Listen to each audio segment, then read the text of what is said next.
The envelope was cream-colored, the kind used for formal correspondence, and it arrived on a Thursday morning 3 weeks after we buried my father. I remember the weight of it in my hand, lighter than it should have been, given what it contained. The return address was a medical genetics laboratory in Indianapolis. My name was typed in the window. No handwriting. No indication of what was inside beyond the clinical logo in the upper left corner, and the word confidential stamped in red below it. I set it on the kitchen counter, made coffee, stood at the window for a while, and watched the neighbor's dog investigate something at the base of the oak tree in the yard. Then I came back, picked up the envelope, and opened it. My name is Owen. I'm 44 years old. I spent 12 years as an estate attorney before leaving the firm to open a small private practice in Caldwell, Indiana, where I'd grown up, where my father had lived his whole life, and where I'd brought my wife Nora 14 years ago when we were young enough to believe that returning to somewhere familiar was the same as going somewhere safe. The results were 3 pages. I read the first page standing at the counter, still holding the coffee mug. I read the second page sitting down. The third page I read twice, because the first time my eyes moved over the words without my brain fully processing what they meant. The laboratory confirmed with 99.97% certainty that the male subject designated sample B was not the biological offspring of the male subject designated sample A. Sample A was me. Sample B was Elliot. I need to back up, because the story doesn't start with that envelope. It starts 6 weeks earlier, the morning my father died. Victor was 78, and his death wasn't a surprise in the logistical sense. He'd had a bad heart for a decade, and for the last 2 years he'd been in a slow decline that his cardiologist described with increasing gentleness each visit. We knew it was coming. That doesn't mean anything is ready when it arrives. I got the call at 5:40 in the morning. His housekeeper, Diane, who had found him in his chair in the study. Not distressed, just still. The way she described it, he had been reading. A book was open in his lap, his glasses still on. She said he looked like a man who had finished a thought and simply didn't start another. I drove to the house alone. Nora was still sleeping, and I didn't wake her. I'm not entirely sure why. Some instinct toward privacy, perhaps, or toward those specific early morning minutes when grief is still only yours. I sat with my father for a while before the paramedics came. The study smelled like the pipe tobacco he'd given up years ago, somehow still in the walls, in the wood. I held his hand, which was already cool, and I thought about all the conversations I hadn't finished with him, and how that list would never get shorter now. Nora cried at the funeral. Genuinely, as far as I could tell, she'd always liked Victor, and he'd been fond of her in the careful, slightly formal way he was fond of most people. She stood beside me at the graveside with her hand in mine, and when the service ended, she held on a beat longer than necessary, which I took as tenderness. I know better now, but I didn't know it then. The inheritance was straightforward, or appeared to be. My father had been deliberate about his estate. He was that kind of man, organized to a fault, precise about categories. He left the house in Caldwell to me, along with his investment accounts and a small trust designated specifically for his grandchildren's education. The trust document named Elliot explicitly, by name. Elliot James Carver, grandson. It was the trustee, a colleague of my father's named Harold, who'd been managing his financial affairs for 20 years, who first mentioned the DNA clause. I'd never heard of it. Harold explained it during our first meeting after the funeral with the careful neutrality of a man who had been rehearsing the conversation. Apparently, my father had added an amendment to the trust 4 years ago, quietly, without telling me.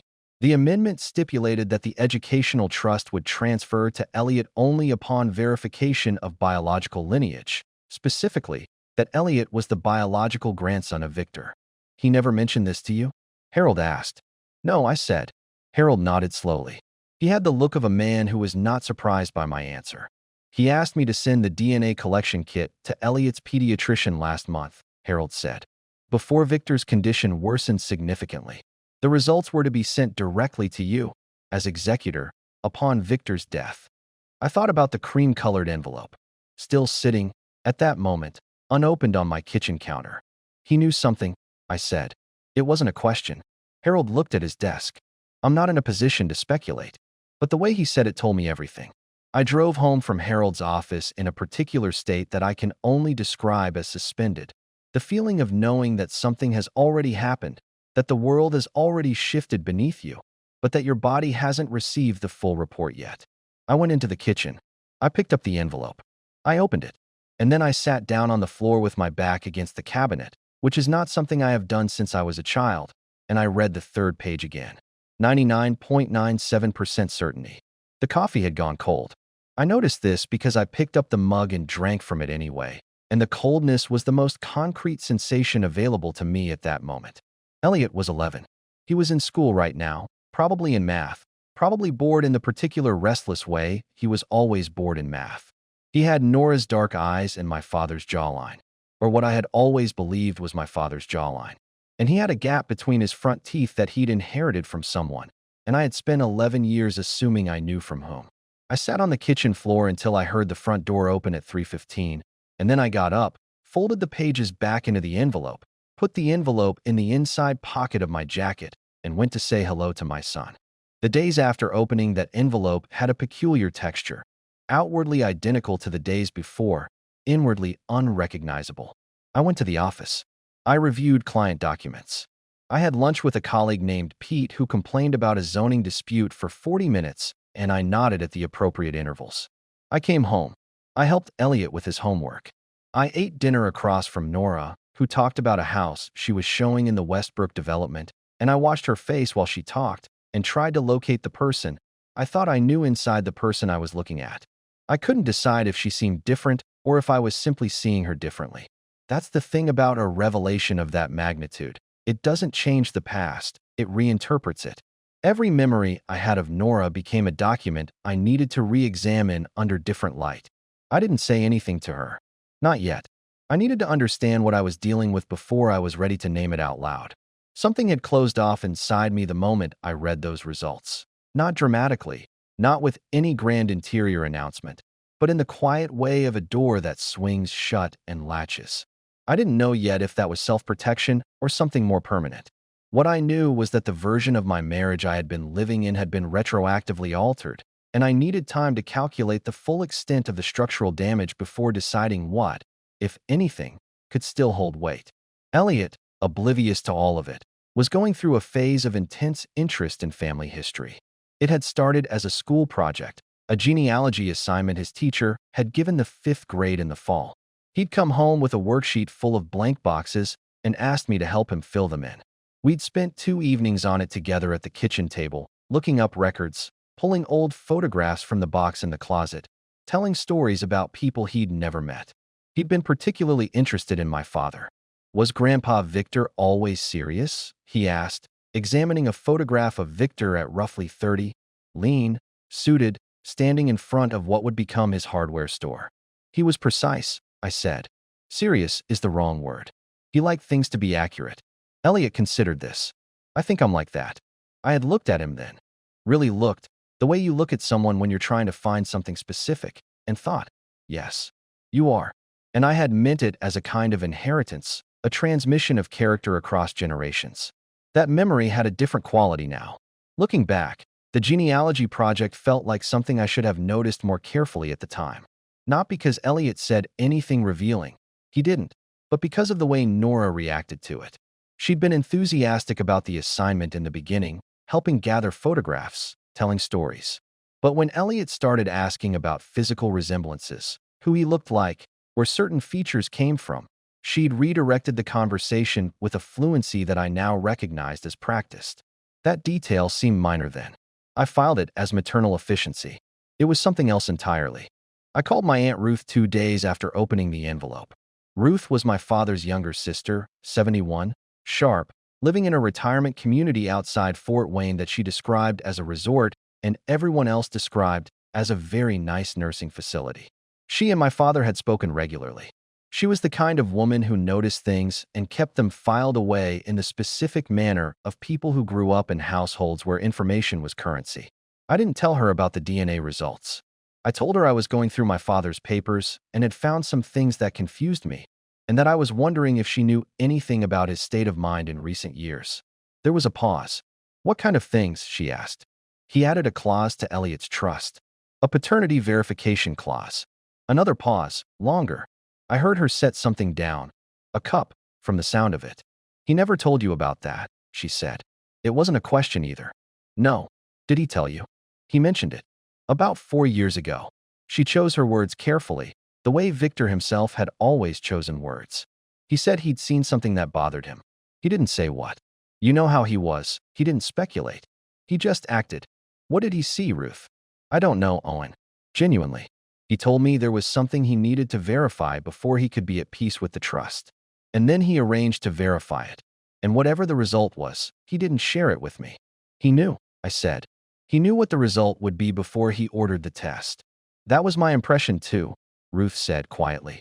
After I hung up, I sat in my car in the parking lot of my office for a long time, watching the ordinary traffic of an ordinary Thursday, thinking about my father sitting in his study, the same study where he would later die in his chair with a book open in his lap, watching something that bothered him, saying nothing, and arranging, in his precise and methodical way, to document a truth he would never have to speak aloud.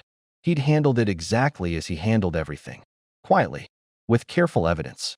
And then he'd left the discovery for me to make on my own terms.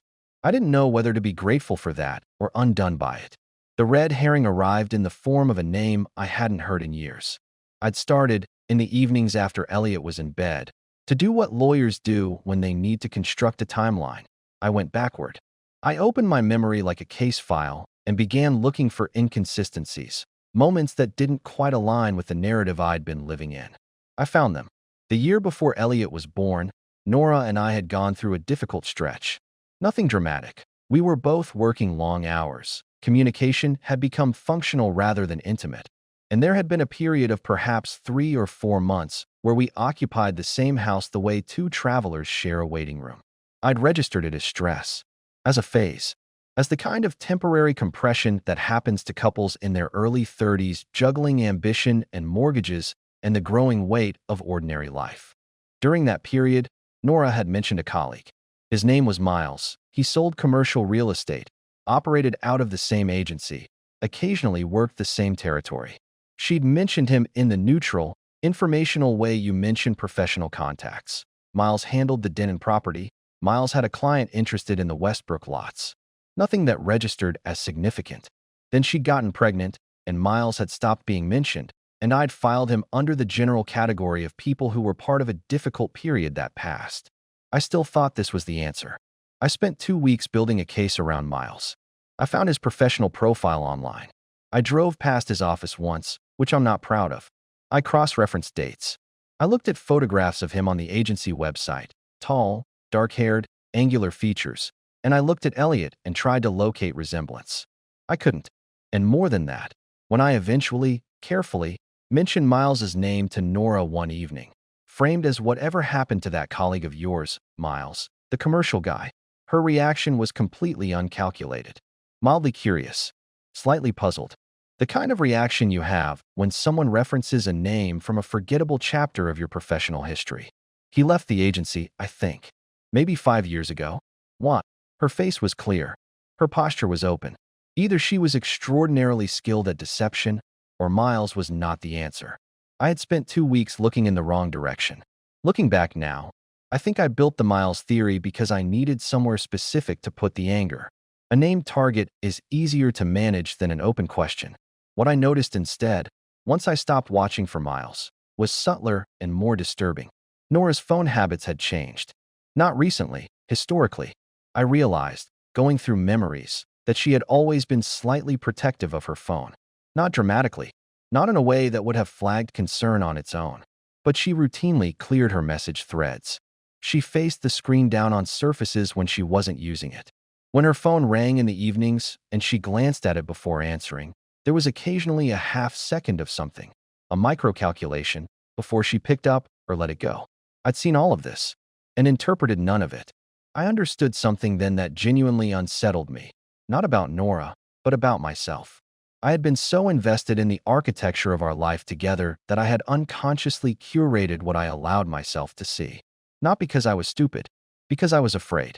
And there is a particular kind of intelligent person who is very good at managing their own perception, at selecting which data to admit and which to exclude, because they understand, on some level, that the alternative is a demolition they're not ready to carry out. I had been doing that for years, possibly from the beginning. I went to see Harold again in the third week. I asked him directly whether my father had ever indicated who he suspected. Harold looked at me for a long moment.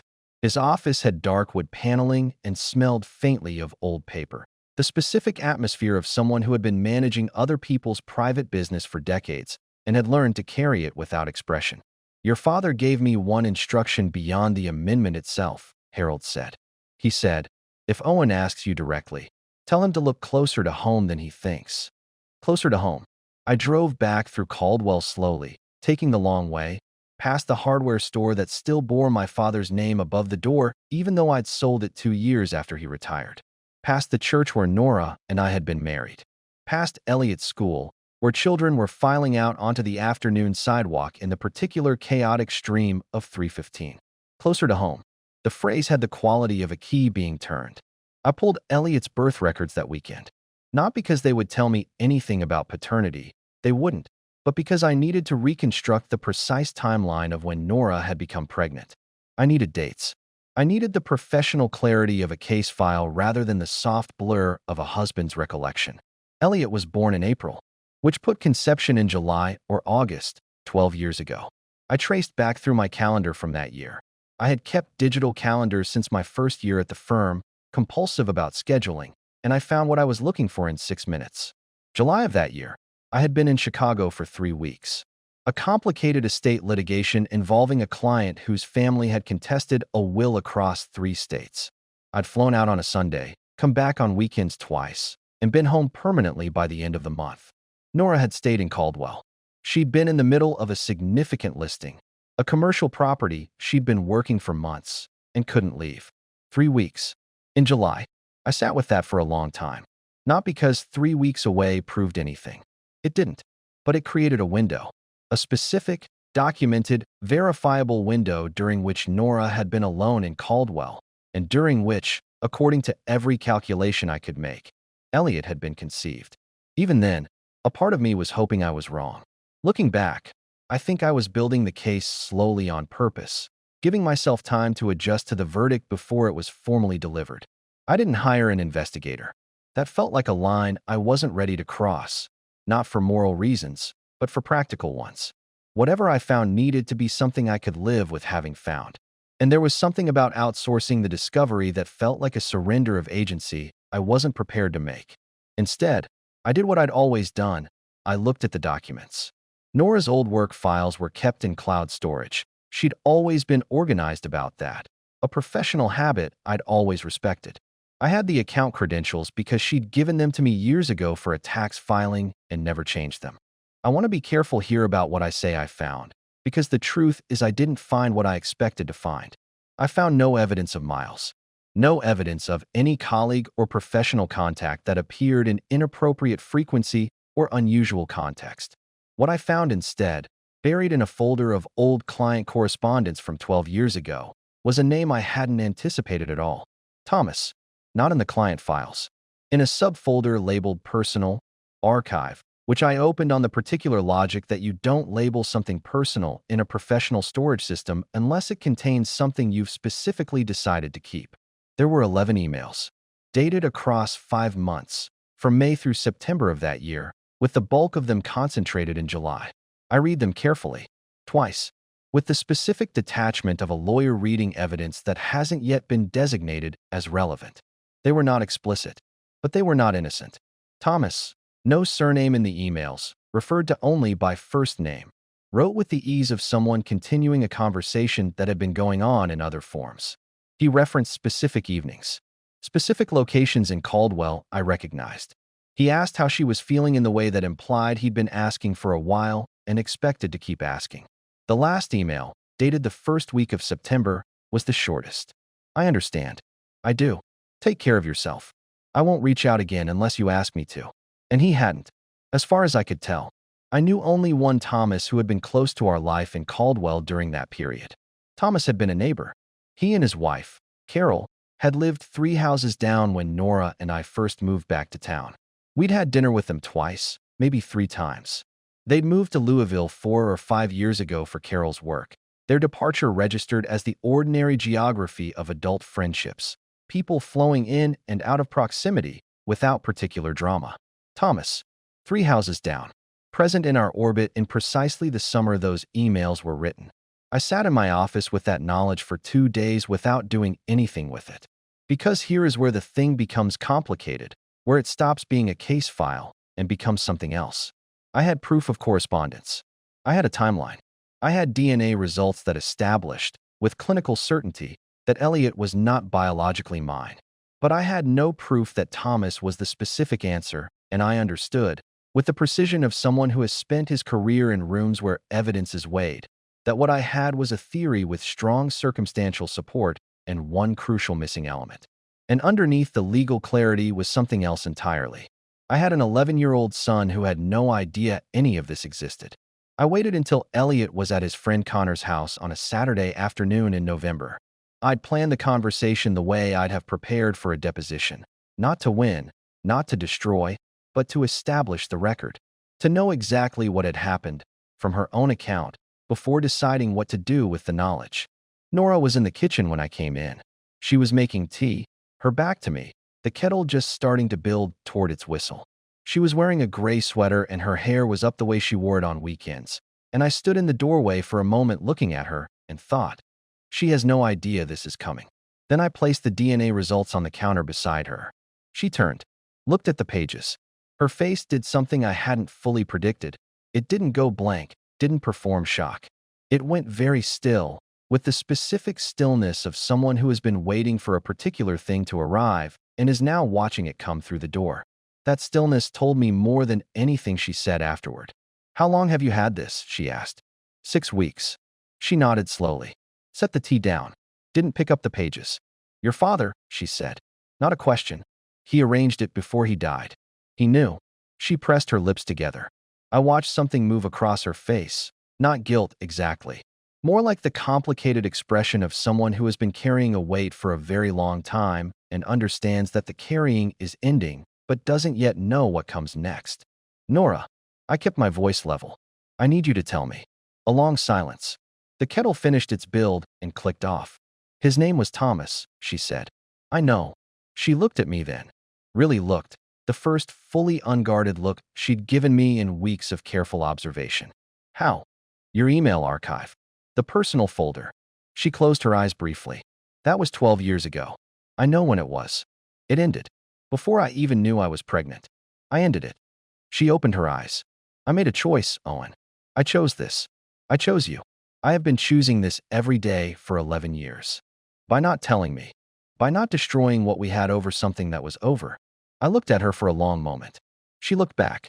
Neither of us moved. "Did you know?" I asked. "When Elliot was born, did you know he might not be mine?" The pause that followed was the longest of the conversation. Long enough that I had my answer before she gave it. "I wasn't certain," she said. "I told myself I wasn't certain. And then when he was born and he looked like you. Owen, he looked so much like you. I let myself believe I'd been afraid for nothing." "Nora." "I know." Her voice broke on the second word, just slightly. "I know what I did." "Thomas doesn't know," she said after a while. I assumed. I haven't spoken to him since that last email. He moved to Louisville. He and Carol are still married, as far as I know. She looked at the table. He doesn't know Elliot exists. In any relevant way. Something in me processed that quietly. The specific ache of an 11-year-old boy with no idea that a stranger in Louisville had contributed to his existence. "Does any of this change what he is to you?" Nora asked. Her voice was careful now, stripped of strategy. Genuinely asking. "He's my son," I said, without hesitation. Because that was true, biologically specific or not. It was completely, irrevocably true. Nothing changes that. "Then, it changes what we are," I said. "It changes that." She put her face in her hands. I watched her cry in the kitchen, in the gray November light, and I felt the full, strange complexity of loving someone and being unable to forgive them simultaneously. Because that was the truth of it. I still loved her. That hadn't evaporated with the DNA results, or the email archive, or the name Thomas, and the specific weight of a July I'd spent in Chicago while my wife was 3 houses down from our neighbor. Love doesn't dissolve on contact with betrayal. It just becomes something different. Something that can coexist with a grief that is equally real. "I can't stay," I said. She lifted her face. "Owen, not because of Elliot. Not because of what it means for us legally or financially. Because I don't know how to be in this marriage knowing what I know now and believing what I believed before. Those two things can't occupy the same space. She didn't argue. I think, on some level, she'd always known this was the potential cost, had been living with that knowledge folded beneath everything else for 11 years. What do we tell him? She asked. The truth, I said, carefully. When he's ready. Together, if you're willing. She nodded. Outside, the first thin snow of November had started to fall, barely visible, more a suggestion than a weather event. I watched it for a moment through the kitchen window. He asked me once, I said, who he looks like. I remember. I told him he had my father's jaw. I paused.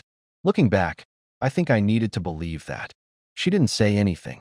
There was nothing to say. The divorce was filed in January. We used a mediator, someone from outside Caldwell, which mattered to both of us. The division of assets was handled with the specific efficiency of two people who have decided that prolonging the procedural component of ending a marriage only extends the damage. Nora kept the house. I moved into a rental on the east side of town, a two-bedroom with decent light, and a yard that Elliot immediately began using as a base of operations for the elaborate outdoor games he'd recently become interested in. He took it the way 11-year-olds take things they don't fully understand, with a mixture of sadness and adaptation that was harder to witness than pure grief would have been. He cried once, the night we told him. Then he asked if he could keep his same bedroom when he was at my place, and I said yes. And he nodded with the pragmatic acceptance of a child who is doing the best math available to him. We didn't tell him about Thomas. Not then. That conversation exists in the future somewhere, in a form I haven't been able to fully imagine yet. I know it will happen. I know it needs to. I'm trusting that when the time comes, Elliot will have built enough of himself that the information won't dismantle him. Only add a layer he'll eventually know how to carry. The twist arrived in February, and I had not seen it coming. Ruth called me on a Sunday evening. She sounded different from our previous conversation, less careful, more direct, in the manner of someone who has finally decided to say the thing they've been circling. Owen, there's something I should have told you when we spoke in October. I didn't, because I wasn't sure it was my place. But I've been thinking about it, and I think you need to know. Tell me, I said. Your father knew about Thomas before he amended the trust. He'd seen them together, once, in passing. He never confronted Nora. He never asked you. He did what he always did. He documented it and waited. She paused. But here's what I didn't tell you. He also called Thomas. I went still. When? I asked. About 4 years ago. Around the same time, he added the amendment. He called Thomas and asked him directly whether he believed he might have fathered a child during that period. A pause. Thomas said he didn't know. That Nora had told him she was certain the baby was her husband's. So, Thomas had been carrying it too. A version of it, uncertain, unconfirmed, folded away. Living his life in Louisville with Carol, with the specific weight of a question he'd been told not to ask. Your father told Thomas the same thing he told Harold, Ruth said. That if the results were what he suspected, he would ensure that the right people knew in time. My father, 78 years old, failing heart, sitting in his study with his pipe tobacco walls and his precise, careful mind, managing this the way he managed everything. Quietly, with full knowledge. Leaving it for me to find in the form of a cream-colored envelope with a red stamp and a return address in Indianapolis. I sat with this for a very long time. He had known for 4 years. He had carried it alone for 4 years rather than bring it to me before it was documented and certain and real. Because that was the kind of man he was. He didn't speculate. He didn't accuse. He built the case first. And then he died in his chair with a book open in his lap, having arranged everything he could arrange, and left the rest to me. Even now, when I think about that, about what he chose to carry and what he chose to leave, something in me goes very quiet. Not grateful exactly. Not angry. Something more complicated than either. I thought about calling Thomas. I thought about it seriously for about 2 weeks. Considered what I would say. Considered what he deserved to know and what Elliot deserved, and what the calculus of truth-telling looks like when it involves people who didn't ask to be involved.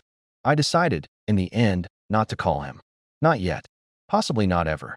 That decision doesn't feel finished. It feels like something I'll revisit when Elliot is older and can participate in it. It isn't my story to tell alone. What I did do. I went back to Harold and had the trust modified.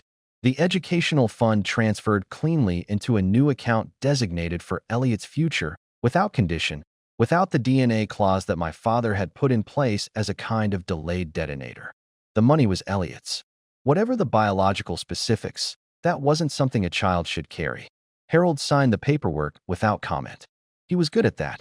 Spring came to Caldwell the way it always does, slowly, then all at once. The yard behind my rental developed something that might generously be called a garden, largely due to Elliot's interest in an ongoing project involving seeds he'd ordered online with his own money. He had my father's precision. I noticed it again watching him measure out rows with a piece of string and a ruler. Maybe that was inheritance of a different kind, not biological. Something passed through proximity and time and the specific gravity of a relationship. The way character transmits between people who love each other and pay attention to each other over years. Elliot had watched Victor, had absorbed something from those evenings, those careful conversations, had taken something in. That's not nothing. That's actually everything. One afternoon, he looked up from the garden and said, without particular context, "Dad, do you think Grandpa Victor knew he was going to die?" "I think he suspected it was coming," I said carefully. "I think he did everything he needed to do first," Elliot said, with the casual confidence of someone stating something obvious. "That's what I'd do." He went back to his seeds. I stood there in the spring light and thought about a cream-colored envelope and a man in a chair with a book open in his lap, and I thought, yes, that's exactly what he did. What makes this story unusual is that the central betrayal isn't the most psychologically complex element. It's the response to it. Owen's father, Victor, spent 4 years in possession of a truth that would have detonated his son's marriage, and he chose not to deliver it prematurely.